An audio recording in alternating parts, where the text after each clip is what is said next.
안녕하세요. 서영주입니다. 여러분, 우리가 교회를 다니면서 가장 많이 듣게 되는 말 중에 하나는 우리가 다 죄인이라는 말일 겁니다. 그런데 교회를 처음 오는 사람이나 교회를 다니지 않는 사람들은 이 죄인이라는 용어에 대해 왠지 모를 부담감과 거부감을 느끼는 경우가 상당히 많은 것 같습니다. 오늘날 건전한 시민으로서 살아간다고 자부하고 있는 많은 사람들은 평소에 사회 법규를 어기는 경우도 뚜렷이 없고, 가정에 충실하면서 궁핍한 이웃들을 보면 가끔은 자선도 베풀고, 직장 동료나 이웃들과 가급적 좋은 관계를 맺으려고 애를 쓰며 살아가고 있습니다. 그런 사람들은 자신들을 자꾸 죄인이라고 규정짓고 회개하라고 강요하는 듯한 기독교에 대해 반발하거나 불만을 가질 수밖에 없을 겁니다.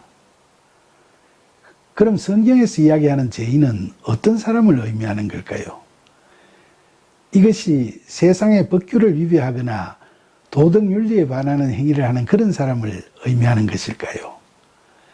그런 사람들이 성경이 말하는 죄인이라는 범주 안에 많이 해당되기도 하겠지만, 세상의 실정법을 어길지라도 지난번에도 말씀드렸듯이 성경은 하나님의 말씀에 따라 아들을 죽여 번제로 삼으려 했던 아브라함이나 대를 이어가게 하는 것이 하나님의 뜻이라고 생각하고 시아버지 유다를 속여 관계를 맺는 다말을 죄인이 아닌 의인으로 이야기하고 있지 않습니까? 그러니까 죄를 보는 관점의 차이로 말미암아 성경이 말하는 죄인과 세상에서 이야기하는 죄인과는 그 의미가 좀 다르다고 할 수 있겠죠. 우리가 죄를 세상의 법규나 도덕 규범을 위반하는 행위로 보느냐, 아니면 하나님께 초점을 맞추고 하나님의 의에 벗어나는 행위로 보느냐 하는 관점의 차이 때문에 세상에서 말하는 죄인과 성경이 말하는 죄인의 개념이 다르게 되는 겁니다. 기독교인들뿐만 아니라 일반인들도 많이 듣게 되는 창세기 선악과 신화는 성경이 말하는 죄가 과연 무엇인가를 크게 세 가지로 우리들에게 이야기해주고 있다고 하겠습니다. 그중 첫 번째로 이야기하는 죄가 바로 불신앙입니다. 창세기 3장 3절에서 선악과를 먹어보라는 뱀의 유혹을 받는 하와는 하나님께서 그 나무의 열매는 먹지도 말고 만지지도 말라고 말씀하셨다면서 그 말씀을 거역하면 죽을지 모른다고 두려워했습니다. 그러나 그녀는 결코 죽지 않는다는 뱀의 꿰매 빠져 결국은 선악과를 먹어버리고 맙니다. 원래 죄라는 말은 고대 헬라어로 하마르티아라고 하는데, 이것은 관역을 벗어나는 것, 특히 관역에 맞추려고 쏜 화살이 실수로 관역을 벗어나는 것까지를 다 포함하는 의미입니다. 고대 히브리인들도 고대 헬라인들과 생각이 비슷했던 것 같습니다. 그들은 죄를 히브리어로 하타트, 즉 고이든 과실이든 간에 길을 잃어버리는 것이라는 개념 정의를 합니다. 이처럼 고대 히브리인이나 헬라인들이 죄를 관역을 벗어나는 것, 길을 잃어버리는 것이라는 개념으로 이해하고 있었으니까 성경적으로 생각하면 인간이 하나님을 벗어나는 것, 하나님을 잃어버리는 것을 바로 죄라고 표현하게 됐던 겁니다. 구체적으로는 하나님의 말씀을 귀 기울이고 듣지 않거나 또는 하나님의 말씀에 순종하지 않고 그분의 통치에 반역하는 행위를 성경에서는 죄라고 이야기합니다. 이와 같은 죄를 범하는 것은 하나님의 말씀을 불신하기 때문입니다. 하나님의 말씀을 거역하면 죽을 것이라고 경고하는 말씀조차도 불신자들은 믿지 않고 무시합니다. 창세기 신화에서뿐만 아니라 신약 성경에서도 로마서 6장 23절에서 사도 바울은 죄의 삭은 사망이라고 단언하고 있고, 야고보서 1장 15절에서도 야고보는 죄가 장성하여 사망을 낳는다고 말하고 있습니다. 그럼에도 불구하고 사람들은 이 말씀들을 심각하게 생각하지 않는 것 같습니다. 일반인은 물론이고 목회자들 중에서도 이 말씀을 믿지 않는 사람들이 있기 때문에 때때로 사람들로부터 손가락질을 받는 짓을 그처럼 스스럼없이 하는 것 아니겠습니까? 사실 창세기 2장 17절을 보면 하나님께서 아담에게 선악과를 먹는 날에는 반드시 죽으리라 하고 경고하셨는데, 정작 선악과를 먹은 아담과 하와는 비록 에덴에서 쫓겨났지만 바로 죽지는 않았고 가인과 아벨을 낳았을 뿐만 아니라 창세기 5장 3절로 5절에 보면 130세에 셋을 낳은 후에 800년을 지나면서 자녀들을 낳고 살다가 무려 930세가 되었어야 죽었다고 기록되어 있습니다. 그러니까 성경을 문자적으로만 해석하다 보면 우리는 하나님의 말씀을 엄중하게 받아들이지 않고 그저 잔소리처럼 들을 우려가 있습니다. 그러나 창세기 신화에서 하나님께서 말씀하신 죄의 결과인 죽음은 육체적 죽음이 아니라 영적 죽음을 상징하고 있다고 하겠습니다. 인간은 불신앙이라는 죄로 인해 하나님으로부터 분리되었고 소외됨으로써 영적으로 소경이 되고 마침내 영적 죽음에 이르는 비참한 운명 속에 놓여졌습니다. 그래서 인간은 하나님을 올바르게 알 수도 없고 자신들의 비참한 상황에서 스스로의 힘으로 벗어날 수 있는 어떤 근거나 가능성을 찾을 수 없기 때문에 실패와 상실, 절망 속에서 살아갈 수밖에 없게 되는 것입니다. 창세기 신화에서 두 번째로 이야기하는 죄는 영적 교만입니다. 창세기 3장 5절에서 뱀은 하와에게 너희가 선악과를 먹는 날에는 너희 눈이 밝아져서 하나님과 같이 되어 선악을 알 줄 하나님이 아심이니라 라고 꼬드깁니다. 모든 사람들은 원초적으로 하나님처럼 되고자 하는 소위 영적 교만이라는 못된 숨은 욕구를 품고 있습니다.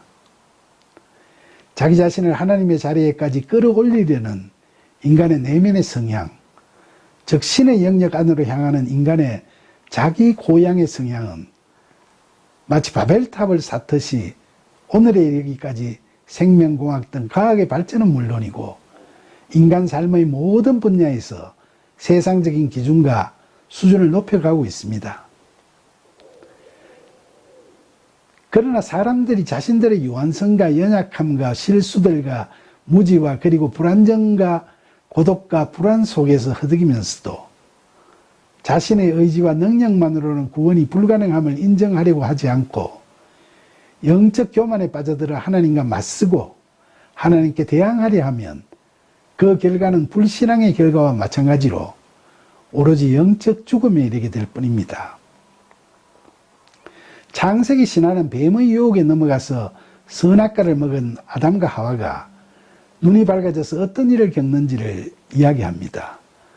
창세기 3장 7절과 8절을 보면 그들은 눈이 밝아져서 자기들이 벗은 줄을 알고 무화과 나뭇잎을 엮어 치마로 삼았습니다.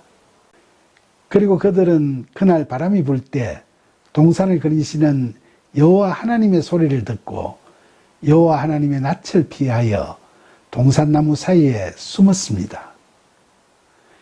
인간은 하나님처럼 되고 싶은 충동에 빠져 선악과를 먹었지만 정작 그들이 눈이 밝아져 보게 되는 것은 연약하고 유한하며 티끌 같은 피조물에 불과한 죄 많은 자신들의 모습입니다. 그럼에도 불구하고 사람들은 영적 교만에 빠져 경쟁 속에서 자기 고향에 몰두함으로써 자신을 남보다 선하고 의롭다고 여기는 외식적인 바리새인들이 되고 맙니다. 그리고 그들은 자신들의 치부를 마치 무화과 나뭇잎으로 만든 엉성한 치마처럼 스스로 만든 세상 법과 도덕, 윤리로 감추면서 남들과 구별짓고 싶어 합니다. 그러나 한간 나뭇잎으로 얼기설기 엮어 만든 치마는 햇빛에 마르고 파스러지듯이 인간이 만든 문화와 과학과 사회 시스템 그리고 도덕 윤리나 종교 그 무엇도 인간을 스스로의 힘으로 죄로부터 벗어나서 구원에 이르게 할 수는 없는 겁니다. 결국 그들은 하나님을 피하며 숨어 사는 하나님의 낯을 도저히 뵐 수 없는 영적 소경의 삶을 살게 되며 그들의 육신마저도 고난과 시련 속에서 평생을 수고하여야 먹고 살 수 있는 피곤한 처지에 빠져 살다가 마침내는 한 줌 흙으로 돌아가 버리게 되고 맙니다. 창세기 신화에서 세 번째로 이야기하는 죄는 무절제한 욕망입니다. 창세기 3장 6절에 보면 뱀의 유혹에 흔들리게 된 하와의 눈에 선악과는 먹음직도 하고 보암직도 하고 지혜롭게 할 만큼 탐스럽기도 했습니다. 그래서 그녀는 그 열매를 따먹고 남편인 아담에게도 주어서 먹게 했습니다. 사실 이 세상 사람들의 욕심은 끝이 없습니다. 이 세상에 존재하는 모든 것을 자신의 자아 안으로 끌어들이려는 끝없는 욕구는 재물욕, 권력욕, 성욕과 같이 다양한 갈망과 집착의 모습을 띠고 나타납니다. 야고보는 야고보서 1장 16절에서 욕심이 잉태한 즉 죄를 낳고 죄가 장성한 즉 사망을 낳는다고 말하고 있습니다. 창세기 신화에서 아담과 하와도 그 열매가 먹음직하고 보암직하고 탐스럽게 느껴지니까 하나님의 경고의 말씀에도 불구하고 그만 그 열매를 먹어버리고 맙니다. 바로 육신의 정욕, 안목의 정욕, 이생의 자랑 같은 욕망이 무절제하게 표출되면 이로써 죄를 범하게 되고 인간은 영적으로 죽음의 길로 접어들게 되는 겁니다. 이처럼 창세기 신화는 인간의 불신앙, 영적 교만, 무제한적 욕망으로 점철된 죄를 상징하는 이야기입니다. 그런데 아담과 하와가 하나님께서 금하신 선악과를 먹어버리는 죄를 범할 때에도 알 수 있듯이 모든 인간에게 있어서 이 세 가지의 죄의 경향성들은 서로 얽혀서 상호간에 상승작용을 하면서 전반적으로 작동되는 것이 보편적인 현상입니다.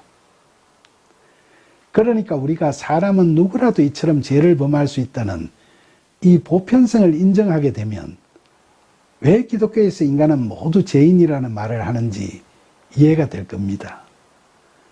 그런데 여러분, 인간은 이처럼 하나님 앞에 죄인일 수밖에 없는 연약하고 불충한 존재이므로 하나님께서는 인생을 고난과 시련 속에 살다 죽도록 하시고 인간이 자력으로 구원에 이르지 못하도록 생명나무로 가는 길을 막아버리는 징벌을 내리셨지만 그럼에도 불구하고 다른 한편으로는 이런 연약한 인간에 대한 긍휼하심과 아버지로서의 깊은 사랑을 느낄 수 있는 크신 은혜를 베푸셨습니다. 지난번에도 간단히 언급했습니다만 우리는 창세기 3장 21절에 아담과 하와를 에덴에서 추방하시면서 그 이별의 자리에서 여호와 하나님이 아담과 그의 아내를 위하여 가죽옷을 지어 입히시니라 라는 말씀을 보면서 우리를 구원하시려는 하나님 아버지의 마음을 읽을 수 있습니다. 그들이 무화과 나뭇잎으로 직접 엮어 입은 엉성한 치마를 벗기시고 하나님께서 지으신 가죽옷으로 그들의 치부를 가려주신 그 베푸심에서 우리는 하나님께서 우리의 죄를 미워하고 정죄하시는 것을 넘어 우리를 불쌍히 여기시고 우리를 죄에서 자유롭게 하시려는 사랑과 은혜의 손길을 느끼게 됩니다. 그러므로 사도 바울도 로마서 6장 23절에서 죄의 싹은 사망이요 하나님의 은사는 그리스도 예수 우리 주 안에 있는 영생이니라 라는 신앙적 고백을 확신에 넘쳐 자신 있게 드리고 있는 것입니다. 그렇습니다.